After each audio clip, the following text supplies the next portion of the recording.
E eu lembro que o Daniel encostou em mim pra me dar um abraço. Aí eu perguntei pra ele assim, eu vou morrer? Eu surtei. Falei, não, tira isso daqui, eu não vou aguentar. Dói muito. Dói muito. Aí eu falei com ele, amor, eu tô com câncer de mama. E eu comentava muito com o Pablo, quando a Isabela acordar e pedir mamãe, como é que você vai explicar que a mãe dela não vai estar aqui? Está no ar mais um episódio do Além da Boca.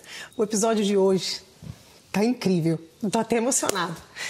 A gente tá aqui, na Casa Rosada. Eu vim de rosa. Esse episódio marca o início do Outubro Rosa. E eu tô recebendo uma grande amiga. Ela é médica, ginecologista, obstetra e já foi acometida por um câncer de mama. Seja bem-vinda, Rosa Raquel. Que linda. Obrigada pelo convite. Estou muito feliz com o convite que você fez para mim. Estou muito honrada de falar sobre uma coisa que eu falo para as mulheres no meu dia a dia, sobre cuidado, sobre essa doença que é avassaladora. Sou muito grata a você pelo cuidado que você teve comigo durante, todo o tratamento. E estou muito honrada, muito obrigada pelo convite, você é muito maravilhosa. E eu quis, assim, que esse momento fosse único, por isso que ele está sendo aqui, na Nossa, Casa Rosada. eu tô apaixonada, eu tô apaixonada, esse lugar é muito incrível. Eu queria que você começasse falando quem é a Rosa. Conta pra gente. Antigamente eu tinha um pouco de dificuldade de me definir, né? Eu falava, a Rosa é a esposa do Pablo e vida que segue. Hoje eu sei que eu sou uma pessoa que saí de casa muito cedo para lutar por um sonho que era ser médica. E nasci no Piauí, tenho muito orgulho das minhas origens, da minha família. Hoje eu sou casada, tenho 2 filhas, uma sobrinha, uma Dinda que eu crio, minha família é enorme. Sou médica, né? Realizei meu sonho. Mais que isso, eu sou ginecologista e obstetra. Eu cuido e acolho mulheres todos os dias no meu trabalho. Sou encantada pela minha profissão, ela faz parte de quem eu sou. Mas ser mãe, ser esposa também faz parte de quem eu sou. Ser filha, sou uma filha super dedicada, sou uma irmã apaixonada pela família. E eu acho que eu sou uma pessoa completa hoje. Eu sou uma pessoa que enfrentou lutas, enfrentou dificuldades na vida, mas tem muita gratidão a Deus. Todos os passos que eu sigo na minha vida inteira são guiados por Deus. Eu tento levar uma vida mais próxima de Jesus possível. Que maravilha ouvir você falar assim de você mesma. Muitas pessoas têm dificuldade, né, de quem eu sou, né? Igual você falou, eu achava que eu era a esposa do Pablo. Não, você tem identidade. Olha quantas coisas que você é. E você se tornou uma médica que dá diagnóstico, né? Você ajuda mulheres a serem diagnosticadas. E como foi para você também receber um diagnóstico de câncer de mama? Na verdade, assim, eu faço parte dessa parte do screening, mas hoje eu virei amiga das pacientes. Eu virei até ombro amigo, porque eu sempre falei que algumas lutas a gente só reconhece quando a gente vive. Eu já falei isso pra você, né? A gente reconhece quando a gente vive. Eu sempre fui uma pessoa muito empática, muito carinhosa, mas quando eu vivi a doença, que eu vejo o diagnóstico, que eu às vezes tenho que dar o diagnóstico, né, um pré-diagnóstico para alguma paciente, porque o diagnóstico definitivo só o especialista, do oncologista, enfim, pode dar. Eu tenho mais empatia, eu consigo me colocar no lugar delas. E muitas coisas, muitas vivências da minha vida hoje, com tudo que eu passei, eu consigo me colocar no lugar delas. Ter um diagnóstico de câncer, minha amiga, não é fácil. A gente sempre espera que não vai acontecer com a gente. A verdade é essa, a gente acha que existe uma imunidade, existe uma segurança, né, de saúde quando a gente está bem, que acha que nunca vai chegar pra gente. Que a gente, por ser médico, por ser jovem, né, eu achava que nunca ia chegar pra mim porque eu não tinha fator de risco, eu era jovem, eu me cuidava da minha saúde como um todo, então eu achava que nunca ia chegar. Então foi um momento muito difícil na minha vida. Mas foi uma reviravolta necessária. Eu falo para todo mundo que minha vida precisava de um câncer e eu não sabia. Meu casamento precisava de um câncer, as minhas filhas amadureceram muito, a minha família ficou muito mais unida, mais forte. E eu sou muito grata a isso, mas o diagnóstico é avassalador. Rosa, e como que foi? O que você sentiu? Você mesmo notou que seu corpo estava diferente ou você estava em exames de rotina? Como é que foi? Na verdade, exame de rotina, eu não estava na idade de rastreio, né? Porque eu tinha 34 anos. Então, não foi um exame de rotina. Eu vinha percebendo que eu vinha me sentindo mais cansada. Eu palpei um nódulo na minha mama, né? Porque, por eu ser médica, eu consigo perceber o meu corpo muito bem.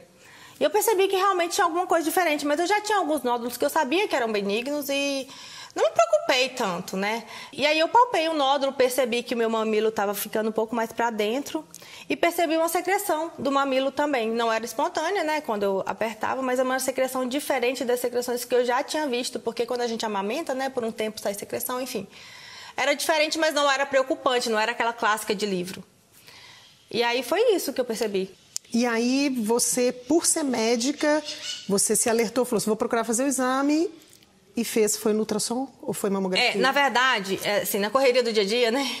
Eu sou muito amiga do Daniel, né? Que é mastologista lá na FOB. E eu, nos corredores da FOB, encontrava com o Daniel. Falava, Daniel, preciso fazer um ultrassom. E eu fazia plantão na sexta-feira. E aí, quando eu saí de casa, nessa sexta-feira que eu saí pra ir dar o plantão, eu falei que a gente gosta de andar de pazinho, né? Eu e o Pablo. E aí eu fui com ele no carro e falei, ai amor, eu detesto dirigir. Ai amor, vou no carro com você. E aí tava trabalhando durante o dia, até esqueci. Quando foi no finalzinho do dia, lembrei do Daniel. Liguei pro Daniel na imagem, falei, Daniel, meu amigo, você faz meu ultrassom agora? Ele falou, a hora que você chegar. Eu saio daqui umas 6 e pouquinho, eu faço. Nesse intervalo chegou uma paciente. Eu avaliei essa paciente e fui lá fazer ultrassom. E aí... Eu falei com o Daniel, eu tô percebendo que tem um nódulo aqui, tá vendo? Tá retraído meu mamilo, não sei o quê. Eu super agitada, né, com o meu jeito calmo de ser. E aí o Daniel falou, vamos olhar, minha amiga, vamos olhar. E aí quando ele passou o ultrassom, que ele olhou a imagem, eu senti a energia dele mudando. E aí não tinha como ele esconder de mim, porque eu tava vendo na tela a imagem. E eu vi que tinha realmente um nódulo, ele falou, olha, Rosa... Eu acho que ele demorou uns segundos ali para processar o que ele ia me falar, porque eu me imagino no lugar dele, eu ia pensar, o que eu falo para ela? Meu Deus. Porque quando a gente olhou a imagem, eu já sabia que era um câncer.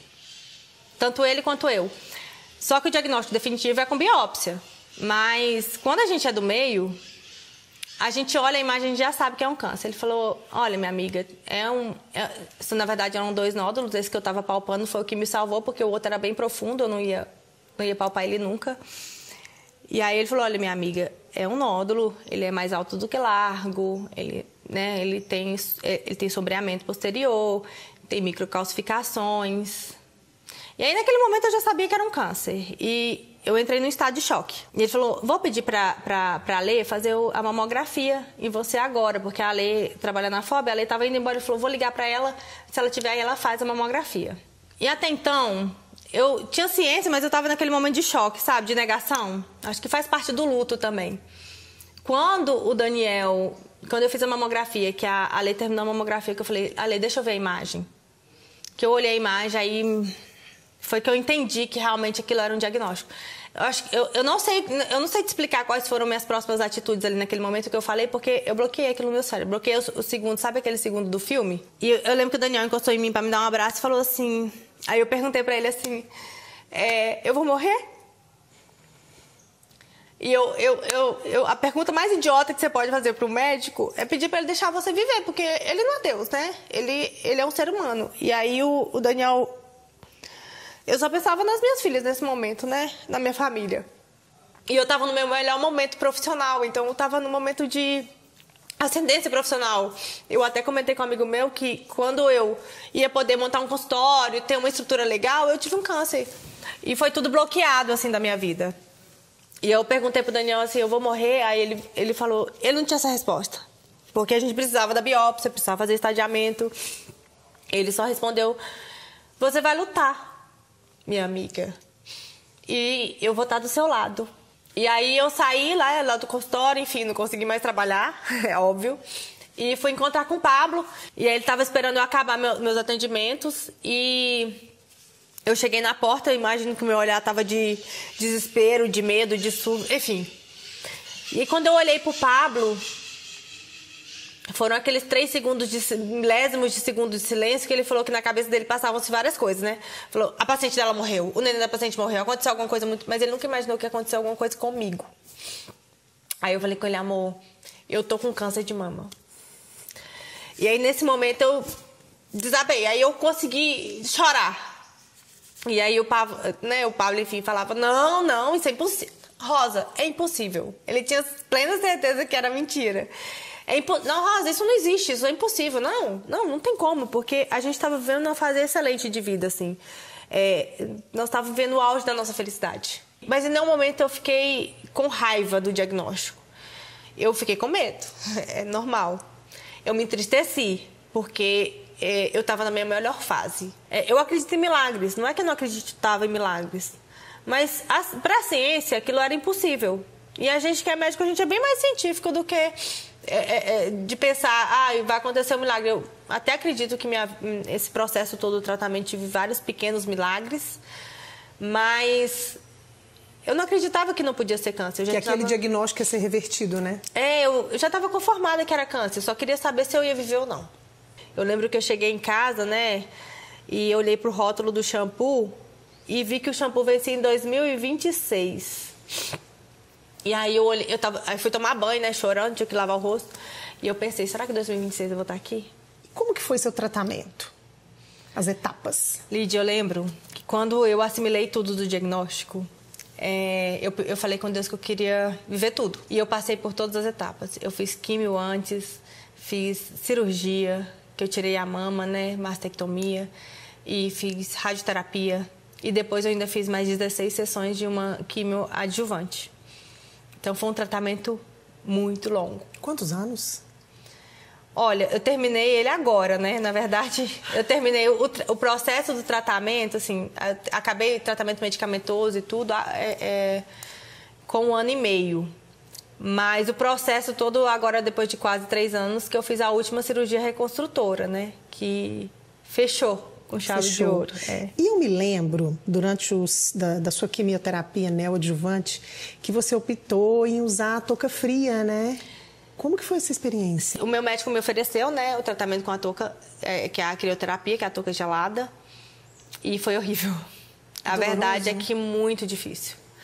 Eu ficava ali 6, 8 horas com aquela touca na cabeça, e eu lembro que a primeira vez que eu fui fazer a touca, eu fui lá toda felizinha. Meu marido falou que eu pensei que eu ia fazer quimioterapia e tomar um Todd. Uma dose de Todd na veia. Cheguei, assim, estava pronta para o que viesse. Quando eu entrei para a salinha da touca, que é uma sala com ar-condicionado, gelado, que ela conectou a touca na máquina, eu surtei. Falei, não, tira isso daqui, eu não vou aguentar. Dói muito? Dói muito. Dói muito. Acho que dói quase igual os efeitos da quimio, tá? E aí, como Deus é muito maravilhoso na minha vida, Ele queria que eu ficasse com cabelo, porque se Ele quisesse que eu ficasse sem cabelo, eu já estava desapegada a tudo.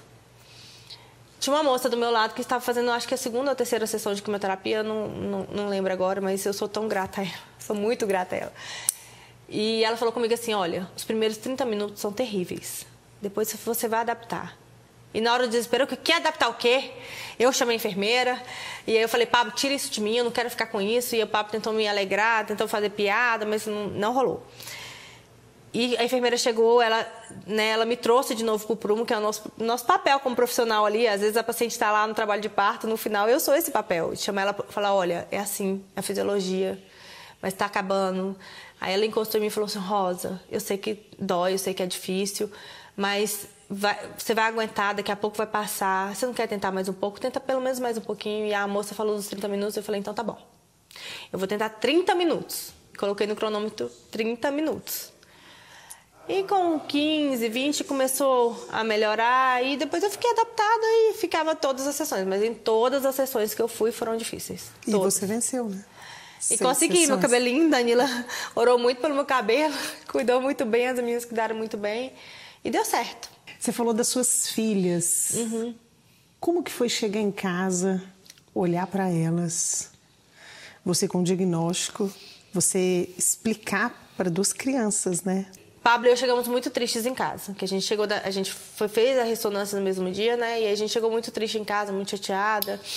E aí a gente inventou uma desculpa qualquer em casa para minha tia pelo motivo da tristeza, que a gente não queria alarmar, para as pessoas não passarem esse processo todo de sofrimento até ter a biópsia, até ter o tratamento. As pessoas não precisavam sofrer aquilo tudo com a gente, deixava entre nós 2. E eu lembro que a Alice me pegou chorando muito. A Alice é minha filha mais velha, que ela tem 10 anos. E aí ela falou, mãe, o que rolou? Vocês vão separar? Ela tinha até muito medo de gente separar. Aí eu falei assim... E nós temos um pacto em casa, né? Que é um pacto com a verdade. A Isabela tinha 5 anos, ela nem entendia nada com a hora do Brasil. Assim, durante o tratamento eu até percebi que ela entendeu algumas coisas. Mas pra mim, ela nunca falou nada. Eu falei, não, Alice... É que a mamãe fez um exame e a mamãe acha que ela tá com câncer de mama. E falei a verdade pra ela porque naquele momento era importante pra mim não quebrar esse pacto de confiança. Porque ela entendia... Ela ia entender ali na frente que eu ia estar com câncer. Ela ligar e falar, poxa, minha mãe não confiou em mim. Aí eu falei com ela, a mamãe fez um exame. Ela, não, mãe, mas não vai ser. Aí eu falei, filha, pede pra mamãe pra ela ficar bem. Não pede pra não ser, não. Porque às vezes eu preciso passar por isso, né? E aí, não vai me poupar. Não devo ser poupada. Mas pede pra mamãe ficar bem. E aí ela falou no outro dia. Aí todos os dias ela olhava pra mim, eu não contei pra mais ninguém. Isso ficou, vai ser um segredo meu, seu e do seu pai. Quando saiu, que realmente era um câncer, que a gente já esperava, eu lembro dela ter feito assim, poxa, eu fui pra escola, eu fiquei no recreio rezando pra não ser um câncer, mamãe. Deus não me escutou. Eu falei, Deus te ouviu. Deus te ouviu porque a mamãe vai ficar curada. Não fica revoltada com Deus. A Isabela, eu acho que a Isabela era muito dependente de mim. E a Isabela, que é a minha mais nova, né? Dorme com a gente até hoje, né? Ela é muito apegada comigo. E durante a madrugada ela acordava e queria só mamãe. E eu comentava muito com o Pablo. Quando a Isabela acordar e pedir mamãe, como é que você vai explicar que a mãe dela não vai estar aqui? E ele falou, não vou explicar, vai dar tudo certo. Mas ele também demonstrava que estava com medo. Não vai precisar, se Deus quiser, você vai ficar bem. Só que eu só consegui imaginar a Isabela acordando à noite desesperada, pedindo a mãe dela, e o pai dela tendo que explicar que o corpo da mãe dela físico não ia estar lá, porque eu achava que eu ia morrer, né? Todo mundo que recebe um diagnóstico desse nunca acha que vai viver de primeiro momento, né? Mas esse impacto inicial, ele se repete com várias pessoas, né? Porque o que marca é o ruim. O que marca é o ruim. A gente não vê quantas mulheres são curadas com câncer de mama, quantas milhões de mulheres são curadas. A notícia ruim é que dá Ibope. Notícia ruim é que dá Ibope. E o câncer, ele tem esse estigma, né? Câncer, morte. Isso que tem que estar quebrado, sabe? Um dos meus propósitos aqui no podcast, dando voz aos pacientes, e você dando esse testemunho maravilhoso, hoje você está aqui vitoriosa 3 anos depois.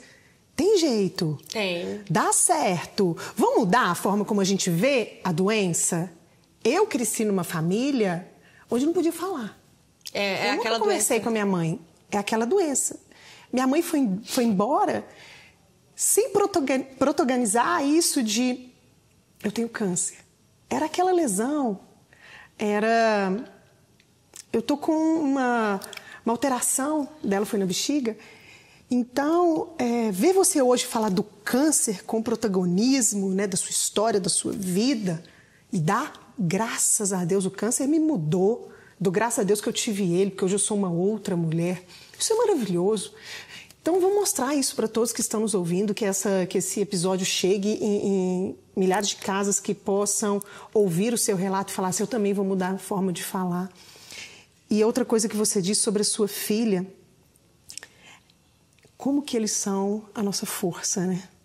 É por eles, é por nós que a gente volta para casa e que a gente enfrenta a dor da touca, a dor dos efeitos. Isso é maravilhoso.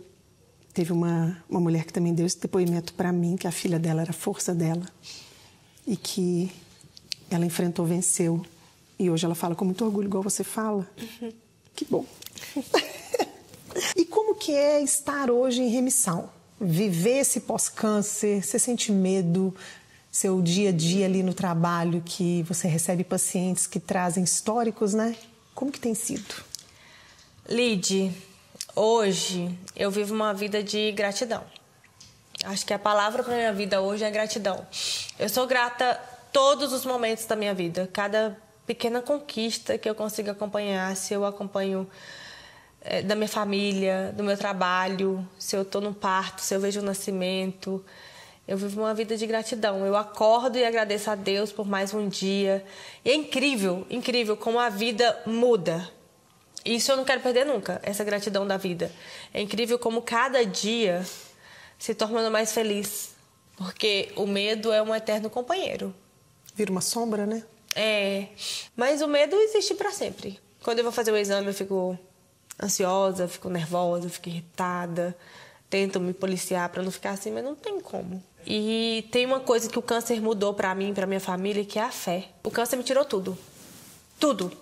Me tirou o que eu mais amava, que era meu trabalho. Me tirou a capacidade de cuidar das minhas filhas, porque eu não tinha forças durante o tratamento para cuidar delas. Ser esposa do meu marido. Mas ele me deu tudo, que foi a fé. O câncer me deixou cicatrizes no corpo, na alma, na minha história. Mas ele me presenteou com uma experiência que eu consigo passar para outras pessoas. Quando eu vivi ao lado do hospital, eu entendi que aquelas pessoas que fizeram a diferença na minha vida, na minha cura, que foram tão gentis, tão carinhosas, eu posso fazer diferença no dia a dia de outras pessoas. E eu tento viver isso. E você está conseguindo. Imagina essa nossa gravação alcançando tantas mulheres. E aí eu gostaria que você aproveitasse esse momento e mandasse uma mensagem. A gente tem que ter medo. A gente tem medo da doença. A gente tem medo do diagnóstico. O diagnóstico, ele é assustador. Então, muita gente fala, eu palpei um nódulo, eu tô sentindo um sintoma diferente, mas se for aquela doença, se for o câncer, eu não quero nem saber, né? Eu não quero tratar, prefiro não saber. Mas que a gente tem que enfrentar os nossos medos, porque sempre tem por quem lutar e por que lutar. E o porquê somos nós. A gente luta por cada um de nós, por aqueles que amamos e por gente que a gente nem conheceu ainda. O importante é a gente entender que a gente tem que se cuidar e se amar. Com peito, sem peito, magra, gordinha, inchada. Se amar em todos os momentos. A maior parte dos cânceres, eles são passíveis de cura, se você diagnosticar no início. Então, não postergue. Acho que é esse o recado que eu quero passar. Se ame, se cuide. Você é importante para você. Pessoal, chegou o momento do quadro do espelho. Rosa, você vai ter a oportunidade agora de se olhar no espelho, falar para mim, falar para todos que estão nos assistindo, mas principalmente falar para você mesma. Quem é a Rosa depois do câncer? Eu sou uma mulher. Eu acho que eu entrei uma menina porque eu demorei um pouco mais para amadurecer. Mas hoje sou uma mulher, uma mãe, que entende o peso da responsabilidade que ela carrega nos ombros, mas que se ama do jeito que ela é. Hoje eu não olho se meu nariz é grande, se meu peito é pequeno, se minha barriga é chapada. Eu me amo do meu jeito. Eu me amo, eu me respeito. Hoje eu acho que eu sou uma profissional mais humana, mais amorosa ainda. E eu não perdi minha essência. O câncer não me tirou quem eu sou. Ele pode até ter tentado, mas ele não me fez mudar quem eu sou. Ainda sou uma mulher, mas ainda sou uma moleca feliz, que dá risada dos problemas, que dá risada das dificuldades, que leva a vida leve, muito mais leve. E hoje eu sou muito mais leve. Não guardo rancor, não guardo raiva. Eu me apresso em perdoar e me apresso em amar. Eu acho que é muita prepotência eu falar isso, mas eu acho que eu vejo Deus quando eu olho para mim. Eu vejo o cuidado de Deus, o amor de Deus na minha vida. E vejo uma mulher de fé. E uma moleca também, doidinha, com o meu jeito, feliz, que não tem medo de ser quem ela é e ama o que ela é. Estamos chegando no final do podcast e eu queria presentear a Rosa com um mimosinho da Anelo, uma loja parceira aqui no podcast. Espero que você goste. Você gosta? Espero que você goste, se sinta acolhida, abraçada pelo podcast, mas também pela Lívia. Ela faz com tanto carinho para os meus convidados. Ela é maravilhosa. Espero que você goste. A Lívia cuida da minha família inteira, né? Igual você. Eu queria agradecer você que está nos ouvindo mais uma vez pela presença aqui no podcast. Te pedir, se você ainda não me acompanha, se você não está inscrito no meu canal, faça agora. Para tudo que você está fazendo agora, se inscreva no canal, curta, comenta, compartilha esse episódio com todas as pessoas que possam se beneficiar desse conteúdo maravilhoso do Testemunho da Rosa aqui. E ative as notificações para poder ficar sempre por dentro das novidades. Gostou? Eu amei. Você sabe que eu tô numa vibe mais caseira, né? Que eu tô de casa nova aqui, vai pra minha casinha nova, que eu sei que tem muita energia boa aqui. Você não tem dúvida. Obrigada, querida. Muito obrigada, minha amiga. Fiquei muito feliz com você. Maravilhosa. Você é um exemplo. Você sabe disso. Você foi um exemplo para mim.